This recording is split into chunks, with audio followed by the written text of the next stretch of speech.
So, as you all know by now, Final Fantasy XVI had a huge panel at Pax East with both Yoshi P and Koji Fox. This panel had 4 mini-trailers and a bunch of live gameplay that Yoshi P was playing to show off different facets of the game. Now, I spent some time looking through the trailers and I had started going through everything scene by scene before realizing that it was way too much for one video, so I decided to focus only on the new information for now, and then later maybe I'll go back if you all want and give a scene by scene breakdown of what it is that we saw, at least maybe in the 4 trailers. But for now, a lot of what I'm going to talk about does go over some of the scenes of the trailer, not all of them, goes over some of the slide information, and I'm going to talk about some of the live gameplay that we saw, including the world map and things of that nature. One other thing is, in this video, I'm going to refer to my theory a lot. And what my theory is basically explained in the I Can Tell You Final Fantasy XVI story video, which hopefully future me remembers to link here. If you haven't seen that video, I do recommend you go see it. You don't have to watch it to understand what I'm saying entirely,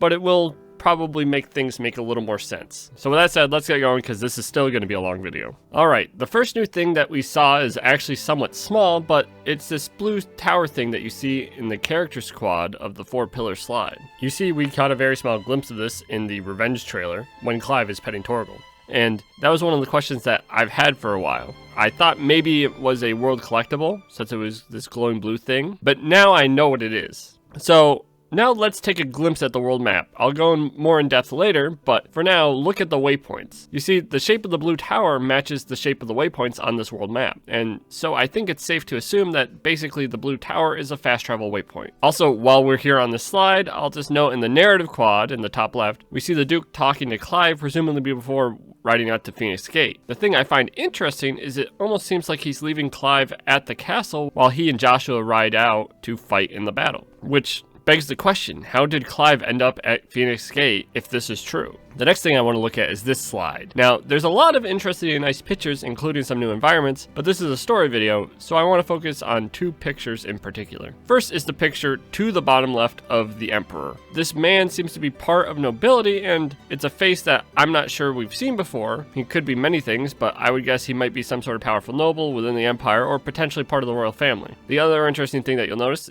is that every nation has their leader shown here on this slide, with the Duke in the top left, the Emperor in the top right, the Iron Kingdom leader in the bottom left, Barnabas, the King of Waloed, in the middle right, which leaves Dhalmekia. And so the 3 older men that we see in the bottom right are likely the leaders of Dhalmekia. My guess is that this is a nation of traders, so they are most likely the richest men within the Republic who effectively control the nation behind the scenes. This is extremely similar to Ul'dah, which was also a desert trading nation, so there's no big story elements here, but these are important faces that you will see in the story and will likely play important roles. The next thing I want to look at are the 3 pictures of Clive on this slide. Now, I think there's actually a couple interesting things here. First, I think the theory that Clive burns off his brand at the volcano is basically proven correct at this point, given how the older Clive looks. I was always kind of iffy if he actually had a burn scar on his cheek, and here it definitely looks like he does. The second interesting thing is that older Clive here actually has a slightly different outfit. Not only does the collar of his cape look a little different, but more importantly, Clive doesn't have the white undershirt he has in the middle picture, indicating that there's another outfit change that we actually have not seen yet. And a lot of people have been looking at the footage from later on and think that it's older Clive, since he's missing the brand and he has the longer beard and longer hair, but I actually don't think that's the whole story. I think I might have mentioned before, I think it's possible that there actually aren't 3 distinct time skips, like how they present it here. Instead, I think there's obviously the big time skip from young Clive to 20s Clive, but then maybe there are a series of smaller quote-unquote skips where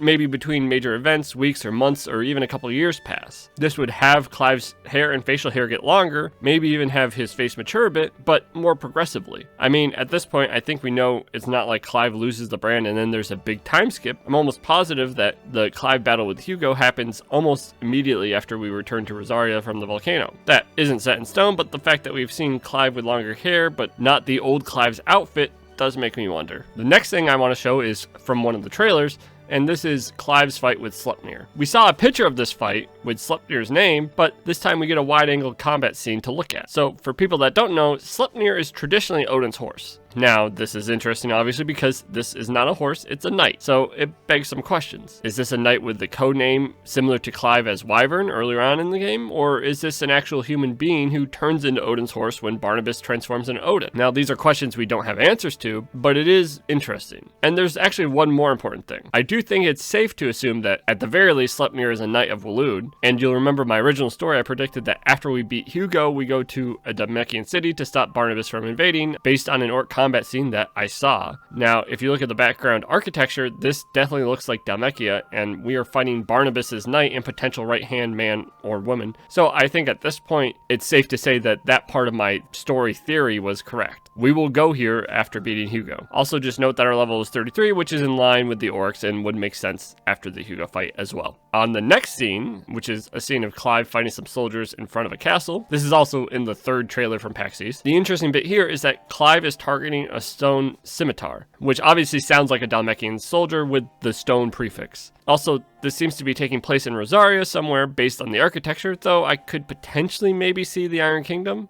Based on a level of 26, this would put us right before the Hugo fight, which was level 27, which means that my guess of us fighting Hugo at the Iron Kingdom could be right, but it's looking more likely that we actually fight him in Rosaria Castle. This also begs the question of why the Dalmecs are here, and really I think they are invading Rosaria, which is being controlled at this point by the Iron Kingdom, which is the scene we saw earlier in the trailer, and right after this where we see the town under siege. The final bit of new information from this trailer is the human Clive fighting Ifrit. This is actually the first time we've seen human Clive fighting Ifrit, or the Infernal Icon, and it's also the first time we get to see the UI. So Clive is level 20 with Garuda and Phoenix, which actually makes sense given the story beats that I've predicted. People have also noted that there's no LB bar, so it's possible that at this point in the game is actually where we unlock LB, possibly by beating the Ifrit inside of us, who is being called the Infernal Icon. LB does seem to be our Ifrit half transformation, so that would make sense. And I still think that this is some internal fight, because in the background it seems to be Rosaria on fire, which we have now seen isn't the case, since later on in the story the Dalmecs are invading the Rosarian capital. And at that point in time, it's not like the city is just a bunch of ashes. It's a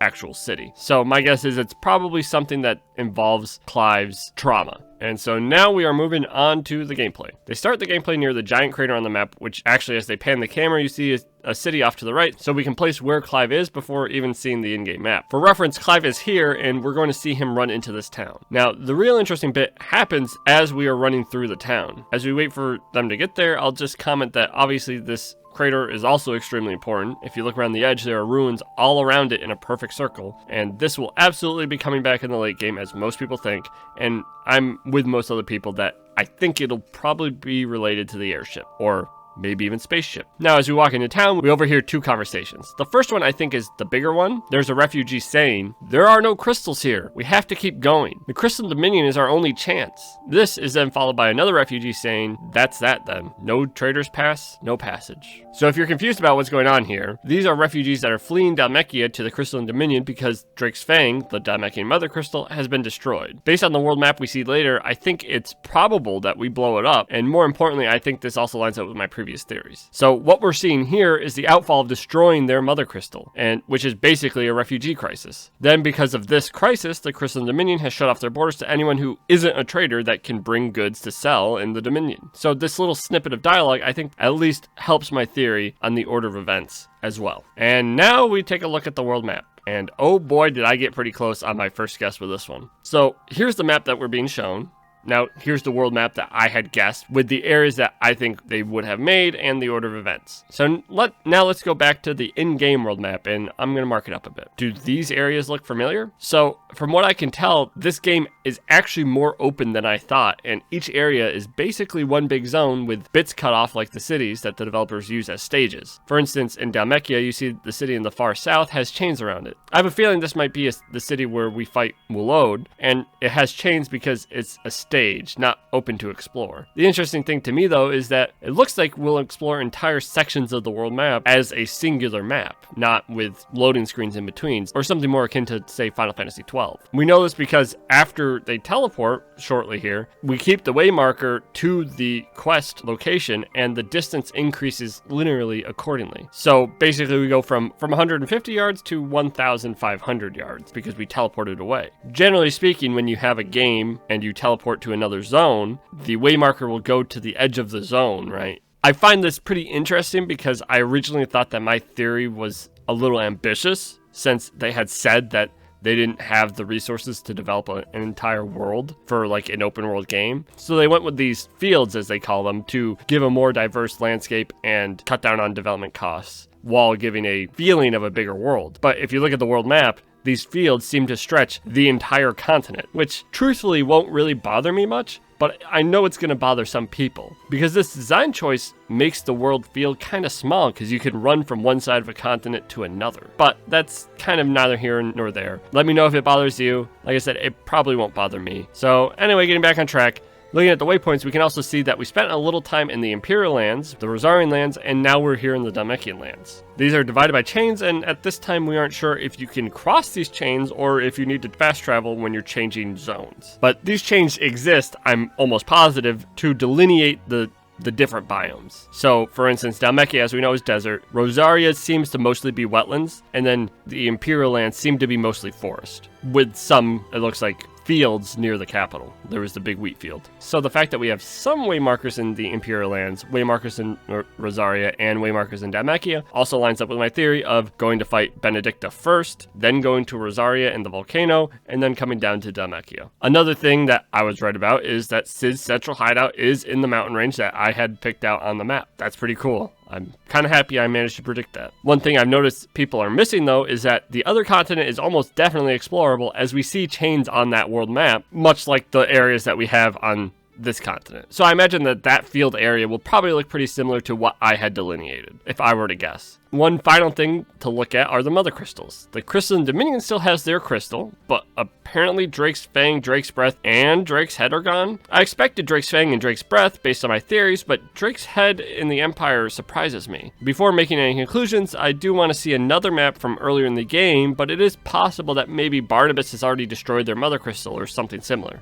Then I think Yoshi P makes a slight mistake and shows us the icon ability menu. So from this menu, we can see all the icons that we've unlocked at this point in the game. In the center, we see that it's actually a free, and then we have Phoenix, Garuda, Ramu, and Titan starting at 12 o'clock and then going clockwise around the menu. This lines up with what I expected for the most part, except one thing stands out to me. We don't have Shiva yet. Now, this brings up a lot of questions because I have to ask, why would we have Cid's icon abilities but not Jill's? The only reason I can think of is that us stealing the power has some sort of negative effect. So what is possible is that either Cid dies or we take it from him as he's dying, or maybe a little more likely, Cid, as we know, is turning to stone and maybe we steal his power since he doesn't want to use it anymore so he can live longer. This also does beg the question though, what happens with Jill for her to give us her power? Overall, it's very interesting and a little concerning. I also want to say the Central Fruit was another thing that I had thought was possible, and it looks like it'll probably be what unlocks after we unlock the limit break. So anyway, Yoshi P then loads a different save, and we go to Cid's Hideaway, the central hub of the game. Now, there's a lot of cool information here. For instance, if you read item descriptions, there's mention of the southern continent, which I don't think will be part of this game, so I'm going to kind of gloss over it for now. But I do recommend, if you're interested in the story, look at this section of the game where he's talking to the accessory seller and the blacksmith, and you'll get some more deep lore, similar to maybe how Elden Ring does their in-game lore. After talking to the accessory seller and the blacksmith, though,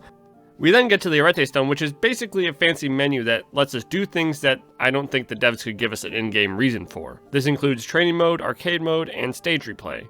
Training mode, I assume, is this kind of otherworldly plane where we can do whatever we want and train to learn our abilities. Arcade mode just gives you a ranking similar to Devil May Cry and is there for people who want to challenge or challenge themselves. And stage replay lets you go and replay stages, which would be similar to, say, Benedicta's Castle that we've seen, where if you went there in the open world, you probably wouldn't be able to access it because it's a set mission with a set story that can't really be replayed. We can't really fight Benedicta again in world and have it make sense. So they gave us this option so that we can go back and we don't have to miss any loot if they have hidden items or collectibles. And then there's a final hidden question mark option, which Yoshi P didn't want to give any insight into. Now, there are two guesses for this. One is the more common opinion that I see online, which is this could be some sort of boss rush or tower mode or something similar where essentially it's a place separate from the game that can give you rewards where you can challenge yourself and fight a bunch of bosses in a row. Say 10 floors or something. The other option that I've thought about, which I think makes sense, is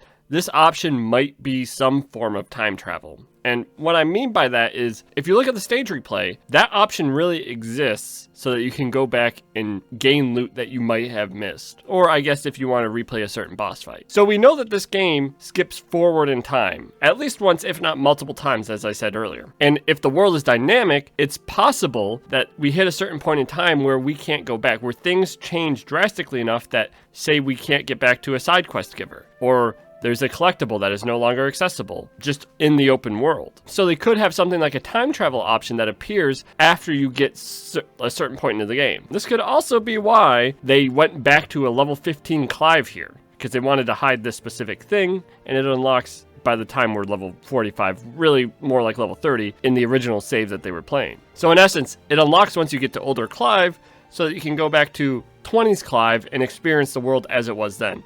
I don't think you would go back to young Clive because that is only like a 2-hour section. My guess is there's minimal side quests, if any, and probably no missable loot, but I could be wrong.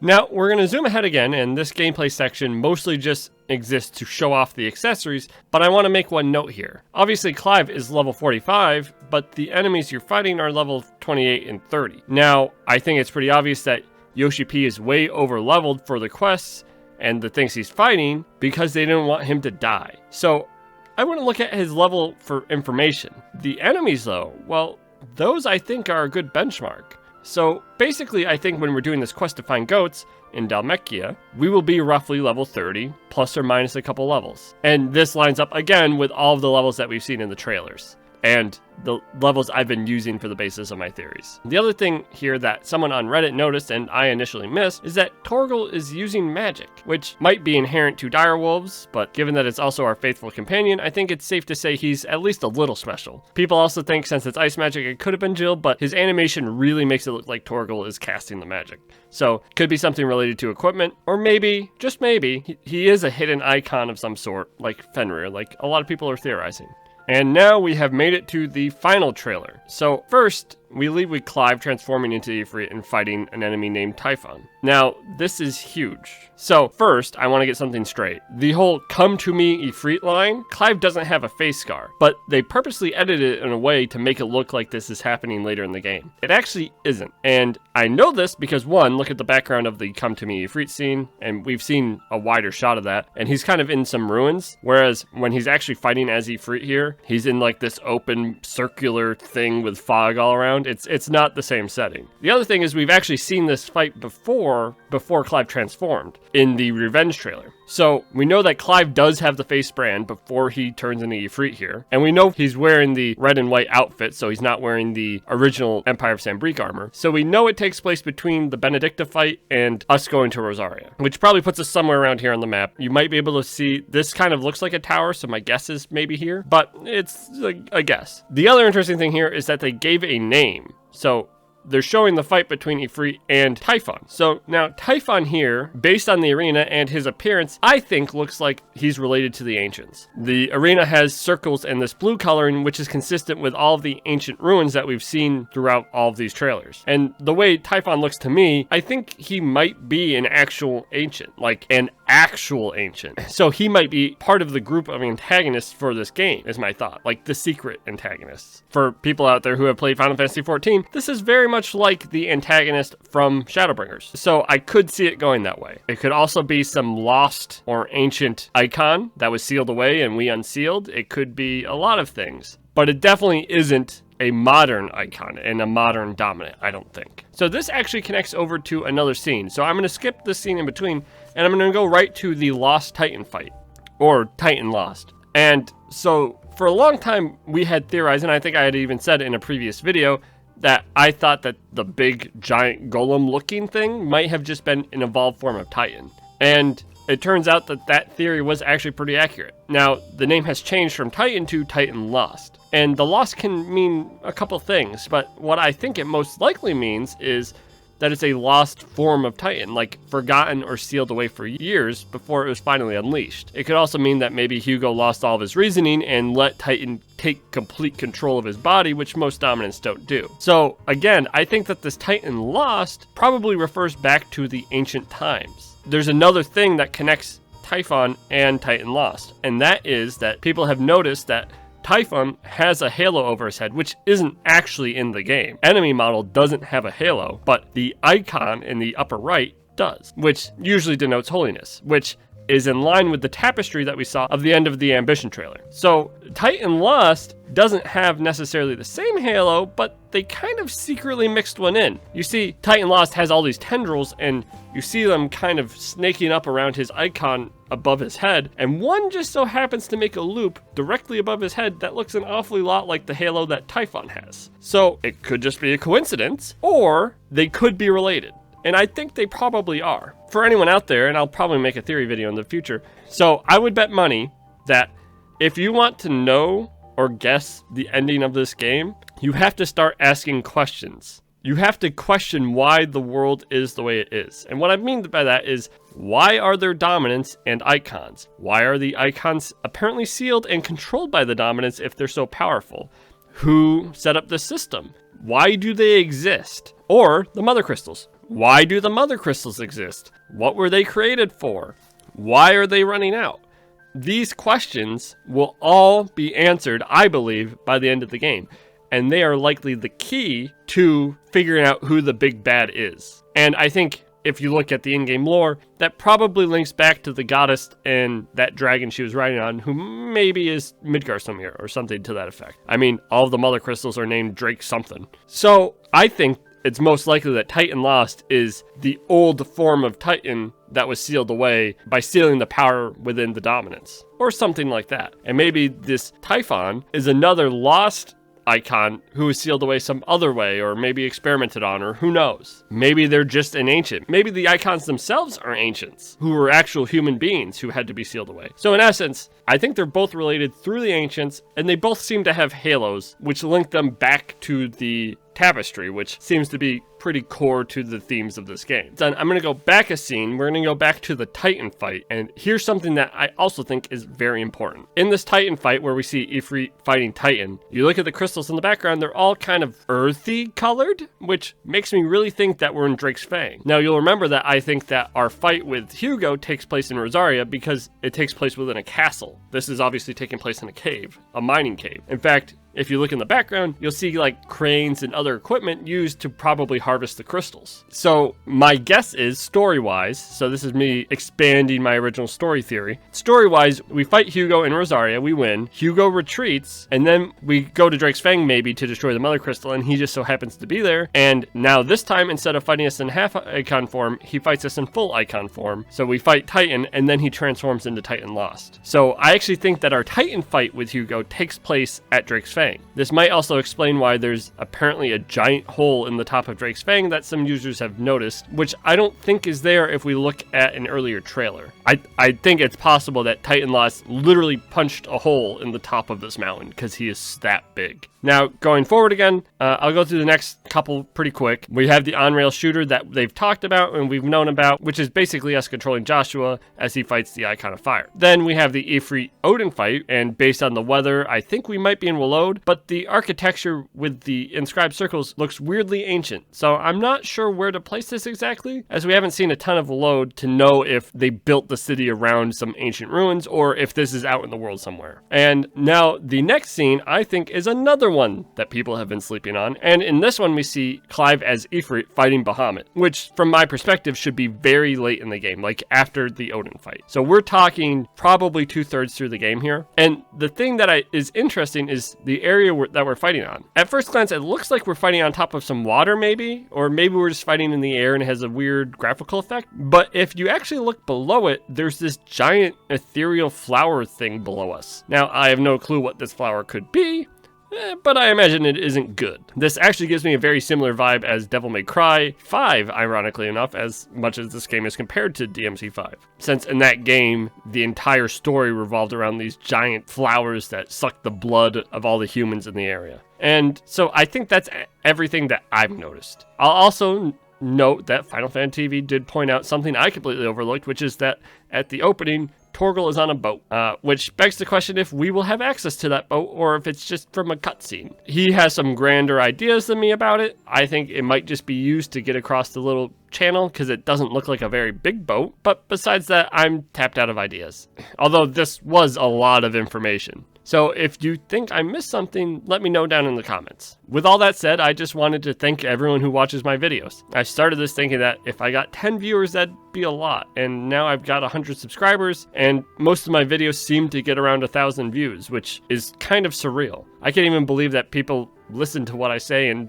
take it seriously and talk about it. So if you like this video, you'd probably like some of my previous trailer deep dives or story videos, particularly the kind of clickbaity, I admit. I could tell you Final Fantasy 16 story video, which I reference a lot in this video. It is basically the foundation of my current running theory about how this game will play out. And given all of the information we've gotten between the Benedicta thing and this, I think it's pretty darn close to right. You can also check out the trailer deep dives, which have a similar feel to this video, just the content is a lot older at this point. But if you haven't seen those trailers, it's a great place to look. And if you like the video, leave a like. I do read all the comments, and I'll usually respond if I feel like there's something to add. Just know that I read and appreciate all of them. And more than anything, I just wanted to say thank you again, and I'll see you in my next video.